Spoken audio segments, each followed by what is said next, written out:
Lift irrigation తీసుకొచ్చిన తర్వాతనే ఓట్లు అడుగుతానన్న ఈ రామకృష్ణారెడ్డి ఈ రోజు ఏం మొహం పెట్టుకుని ప్రజల్ని ఓట్లు అడుగుతాడు?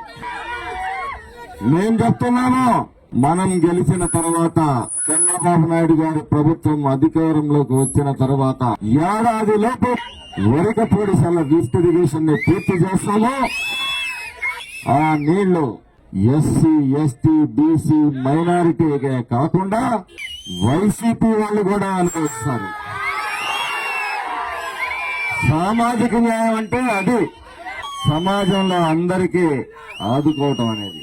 నువ్విచ్చే బోర్డు పెన్షన్, బోర్డు స్కీమ్ కోసం ప్రజలని నా పార్టీలో ఉంటావా, నా కండవా కప్పుకుంటావా అని బెదిరిస్తారా? ప్రమాణాలు చేయాలి.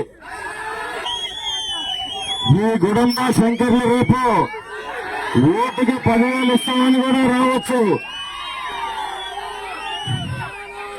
ఒక్క 5,000, 10,000 ఇస్తే మీ బ్రతుకులు తెల్లారవు.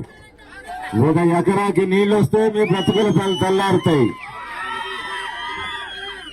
డబ్బులు మీ క్రమంగా మీ దగ్గర వచ్చింది ఎవరైనా సరే తీసుకోండి. ఓటు మాత్రం తెలుగుదేశం పార్టీకి అభివృద్ధికి వేయండి. ఎందుకంటే వాళ్ళు ఇచ్చే సొమ్ము కష్టార్జితం కాదు, అది వాళ్ళ కష్టార్జితం కాదు, మీ కష్టార్జితం అని చెప్పి సందర్భంగా తెలియజెప్తా ఉన్నాను.